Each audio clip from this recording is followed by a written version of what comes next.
kay kono ndu ngattata ka gonga kam woni o yewtude do kadi nder seeda watta hay lebbi dududi buy dogay tawta buy goyno tawtude buy kayno raliyade be no kayno weltana e onon salibe be bido andi o faamu yay kadi tawton andon ko dum woni gonga kan na hande de ando ton pay gusare ko yeso ko duwadi simeni on ko yeso weli na Mamadi Doumbouya me woni wadande komba mena me yali o Mamadi Doumbouya okume ngoto mena me yali o Mamadi Doumbouya nattu men kona akiri ko men wi ko yo pullo futa acci warede ko woni gonga kan on andi ja no wodi yimbe wonbe volontairement wonbe dans les stratégies parce que kambe woni pusude nana be na waro be go yaltina be yimbe be yobe ware no joni depuis me indi manifestation ala ko njelo wara ko dum do woni le plus important ko do do landade hankila nani sonnabe no duanomi no na enene e piari me den fala pay ko wola e kundum be e pi jaada mari barke e pi da duana nene tawsi waday hitande do ara pullo futa fella ka indi leydi mini do waday ben si do wadi hare me den bawma e kala groupe wondo bawma c'est-à-dire ko welata yimbe ben sonje kambe be victimizo ko yimbe ben ware kambe be kellane ko yimbe ben ware kambe be nawre yeso onon ko ngombe kere yimbe ben ko barki dabbata mo dul lannido kala mo yido no wada dum beppinemo parce que c'est des personnes qui sont contre notre communauté, c'est des personnes qui nous terrorisent. Min rola ngon hande ko andi ngol Mamadi Doumbouya pullo futa wana ganyo makko. Donc hanki si tawno pay kusare be yayno be wima ko mi ganyo ma mi na mi ganyo ma. Hande mi andi na pullo futa ganyo makko wana Mamadi Doumbouya ko woni derton. Koni be fami nirta do lando ardo o yida en o fala kay har ko yimbe gono derton ko be woni wadde dum. Dum men gandi men wi men sari jona be andi dum ko business mabbe be andi dum ko affaire mabbe wo be dabbude ko yennam min non ninge yennindirta si tawi do gordi ma do wawi yennude général Mamadi Doumbouya no ka pale Mohamed kewte régilon ko non ka fi programme an a wonta ministre babbe ma wonta ministre a wonta chef quartier sina hara do ko sabu pay ko sare dum non ko sa ali ke mag kon woni dum joni be faala tun kutta kut lagini fo famina ne enen e Doumbouya e welda kon waddindire en e Doumbouya kon woni waddindirde Doumbouya enen lansana konte laami ke ko mburi bonde Sékou Touré ko mburi bonde enen laami do ko mburi bonde enen kala laami do lagine non don gollo data wondota ko awa be wonbe wadde dum men suutira yon goto men wallina on da si Doumbouya yahi goddo go ari ko men programme watton si aranzaw men andi yo men ronkani on non dum don c'est fini dum mono fala yo preparo kadi mimi do woni prêt yula ta goddo ko do watta mi ande tinno hara mi hewti Dakar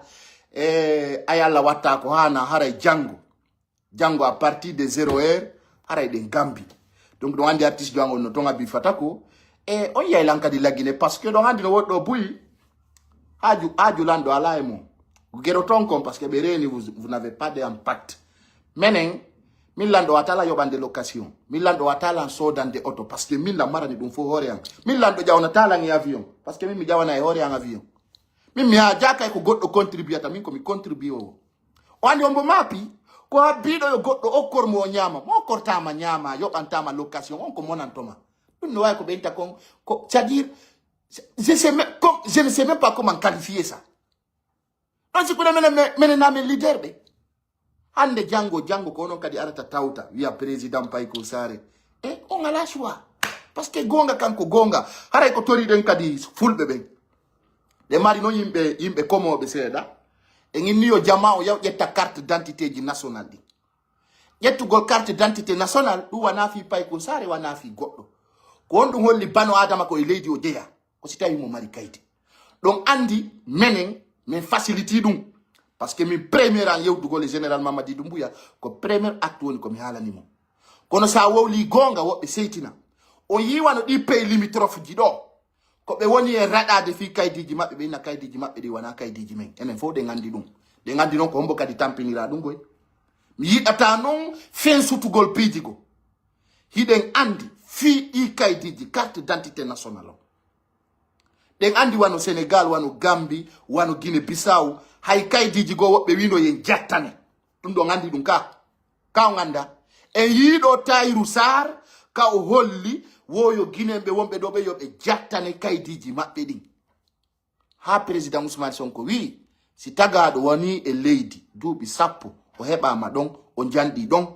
on tigi ta jaɓitane kaydi ay on tigi ƴakkata ɗum joni noon minen min yewtidi e général Mamadi Doumbouya mi wimo taw ɗum ino tawa e ko ɓuuri anide menen woniɓe ɓen ka sous région ɗo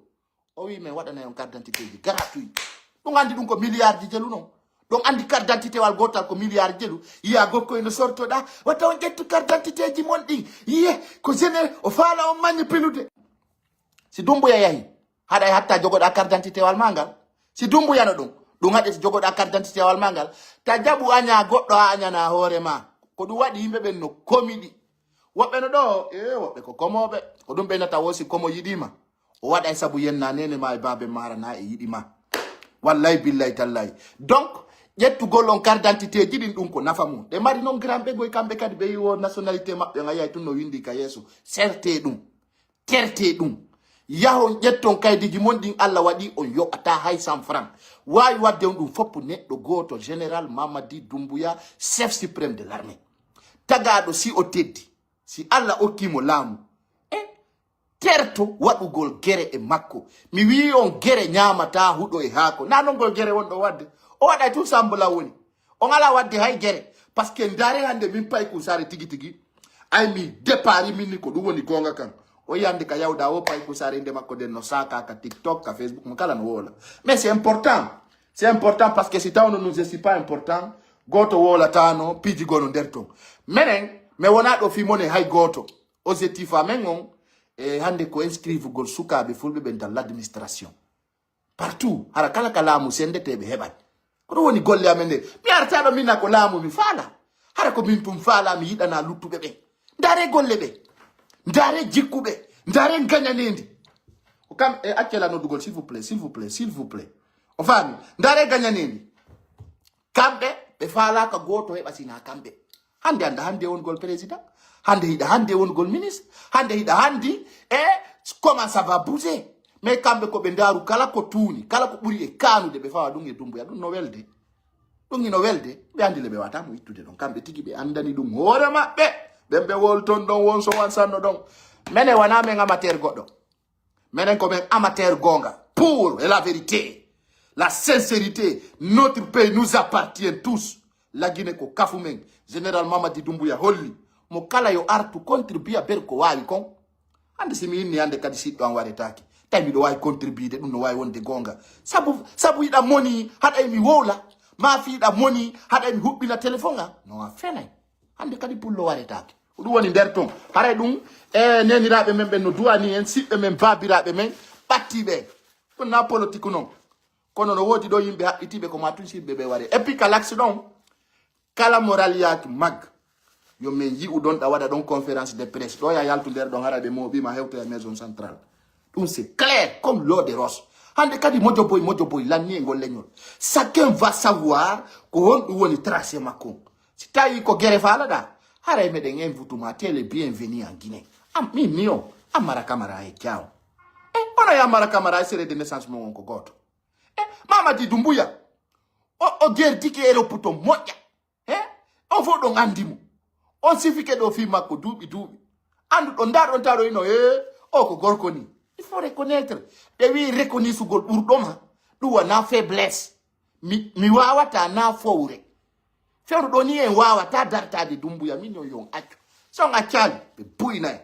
ɓe soka en oyi goy désar ɓe inni ɓe créyi kadi kesoji kese reconnaissugol Doumbouya no ɓurma fewno ɗum ko probléme joni so ɓura wonto leader ɓe jokkoton ɓe lagine ko marɗon hunnukoji kon fap ko wawɗon haala kon fof Aliou Ba no sokkimo ka maison centrale hani fu son bokkali goy sina ingal hikka kadi ɓe sokkimen on arata kere yon gaño memminano goɗɗo gueɗe wiyon onon ko yo jooɗo fanko ayaron ɗo waɗa barki vous attaquez à l'état vous n'avez pas la légitime et vous restez là à insulter les gens ko ɗum ay noon ɗum ɗo ko ɗum haadi e laamagol ɗum ɗo d'ailleurs hay e laamaki ɗon hollude sabu pay comme ça tout vous êtes pas démocrate c'est-à-dire vous êtes pas prêt à accepter la vérité kon hande wawan ɗon Doumbouya mi sanji few mi haalno nde hitande 2025 ɗo ko komi woni yi'ude min mi jokkatamo laamotako de min yettiro ko min e laamu yadata min kala laamiɗo min golliday laamiɗo bisa on min golliday laabiɗo Sénégal on ɗo min min kaka opposition mi wonno tan Macky Sall Ousmane Sonko laami min ko kanko ɓuri moƴƴude ko huɗaɗo tun dartoto laamu hara o sanzata o heɓata ko faala kon ko piridanta e lanɗo ko si tawi o jonnete ko faalaɗa kon ay noon Allah waɗi général Mamadi Doumbouya décidi jonnugol men ko men faala kon ɗo mo fijiri ɗo Doumbouya on tigi naadidira e lantaw ha yona si hewtoya Doumbouya ɗum mi wolante ɗum itti ɗo mo fijiri Doumbouya on tigi naadidira e lam min taw ko a rewa e hoore am beppinami ha si hewtoya Doumbouya mi wolana on kadi mi yi on hande si innama Doumbouya yo mi maayi o laamu mi maayi par ce que mi andi kanko gayinta kanko woni pire vrai ka vous le renez doit là nder to vous voyez moi je le dis directement j'ai pas peur kadi ɓe won ɓeynude ɗo sa ari Dakar hara ata mi hewtiti fo no andi ka mi faalaka noon torotoɓe dey dépense ko faalaɓe guere ko ɓen mi faala yiwde torotoɓe 10 000 20 000 ɓen ɗo mi faalaka ɓe yide fewn ɗo ko ɓe wiwɓe no faala guere ma no faala piiro ko ɓen mi faala yiwde taw min e ɓen ɗon men yewta men faamodira mi anda ko ndu mi duwaɓe si tawi ko men ben goto ma si tawi min Doumbouya wana babe ngam mi duwa ka haalde fi makko ay haray ko an heɓi Doumbouya mi woɓɓe neyna tan anda Doumbouya woni ono honto anduɗon Doumbouya kono woni anda Doumbouya par ce que min Doumbouya no andimi kono woni anda Doumbouya goye men min e Doumbouya men jooɗo ɗi kanko mo andi miɗo wooda imo wooda e mo andi importance an o mo andi impact an on daru hande daari hande kala ministre jo kala directeur jo ala mo ala hewtude ka page men holla hey pay kunkun no kelɗi pay kunkun ko intellectuel pay kunkun no gayna no koɗo tu wawata accinde ɗi guereji ɗo e immorde magga ka président n'est ce pas no andirɗon noon Baba Ali Moubary e conseil makko Mamadou Julde Ba naari woɓɓe fuɗɗike joɗagol France to ma Amérique mais quelques parties de l'Europe e innugol goto contrôle à l'action awa si tawi goto contrôle a tippeɗo ndaro tippeɗo si tawi kon ɓi bemmo hara ko wonɗon ko wolde wona ko ɓawa téléphone ji de mais yiyama ndara si tawi a heɓata sadaka ma ɗon sikkude hande kay min jotto ɗo wanon saabu sukaɓe ware ɗo depuis mi yo vidéo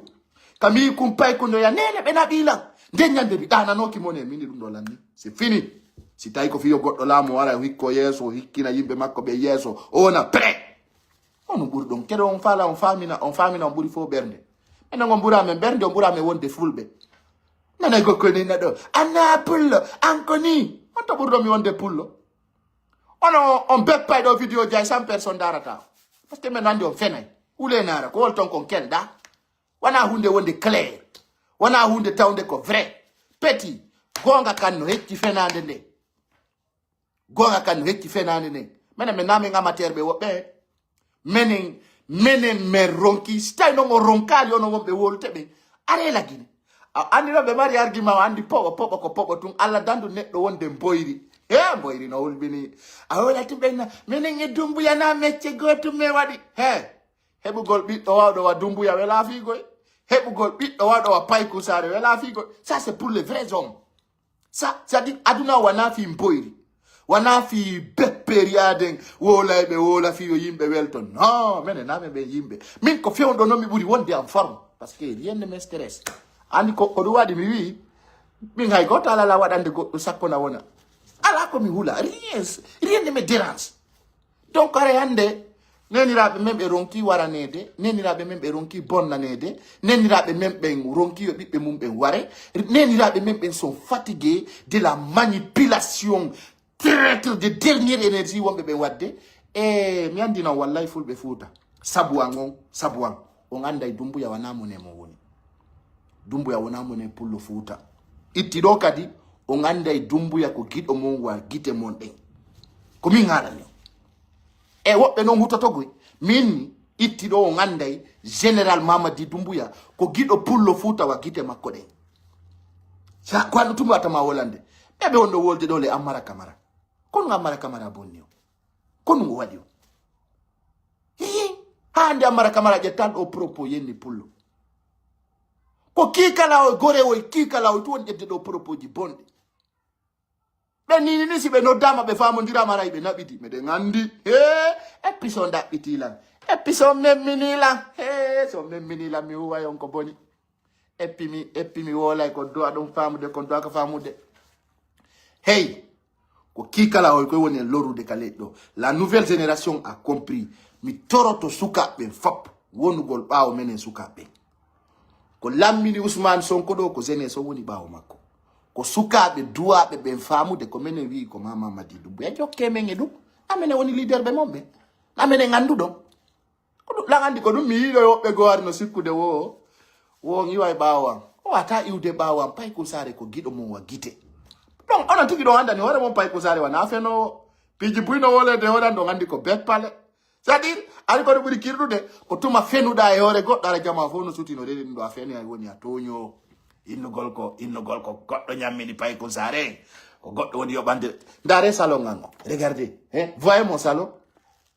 ndare salon ngan o mi salon ngan o ɗo ko dépense woɓɓe hitande ma duuɓi sappo min goɗɗo wayla yoɓude est ce que onon hiɗon e jang komi wi vive général Mamadi Doumbouya ka refondation pour le waretake no woni nder ton hande si tawi on mission ɗo resisi haray min komi waɗi kon haray mi weltanike Allah ko Allah okkimmi on kutu tawata ko mi wawata stoppude ɗum no haray mi miɗo welti haray mi yiyay ɗo nenirawan no defa tippina goɗɗo dampata ɗum mi yiya ɗo paykun no jinda ya l'école felletake non se yi ɗum ɗon haray français ma haray ɗum ino weli ka tawono a laametake a laamota ko a daɗata a daɗanta kono woɗi ɗum awa wolane ɓe wonɓe inude ɗon lagineno yo gere waɗu inne ɓe artu ɗum tun tori ɗen ɓe taɓe neɓu dey haray si paasi no mankiri ɓe haray ɗen toriɓe fof e ɗaɓɓugol paasi maɓɓe ɗin n'est ce pas nodditenɓe haray ɗen toriɓe hewtugol ka saare kona kiɗi ay kamɓe général Mamadi Doumbouya ko ɓe gore haray ko kamɓe woni hunde wotere ayɓe ko kamɓe woni wiide wo Mamadi Doumbouya ko bandi haray ɓe hewtu toon ɓe laaɓodira kamɓe woni tribunal ji ɗin haray ko kamɓe halfina fi ñawugol yimɓe ɓe ay haray ko foutese won ɗon hollude général Mamadi Doumbouya yawre borrenedi wallahi ɗo yawi o koka téléphone ji noon yawi ɗon général Mamadi Doumbouya kono si Allah jaɓi e huwodiray yimɓe huɗaɓe o wata tertade oya général Mamadi Doumbouya waɗani en simandu himo waɗande en laawi himo waɗande en ndiyam himo okkude on carte d'identité ji iɗon haɓɓiti kadi o yaha e fe noon kadi e hoore makko mi wi ɗum lanni ko onon ko ɗum wanno ɗo kono wonɗo waɗande lagine ina memmigol gere waɗen piiro on ngo ay na ono wona warede na ono wona piyede wana ono wona sokede iɗon jooɗi France ma Belgique ma quelque partie de l'Europe eynugol yo yiite huɓɓu lagine kala mo men yiiɗo meɗen huɗama kudde bini général Doumbouya heyi min wonata sabu fulɓe ɓen foppo anda ayi ɓe gentimi na a gaño maɓɓe fulɓe ɓen kay fof andi na men gaño ma haray ko min torima hiwgol sukaɓe ɓen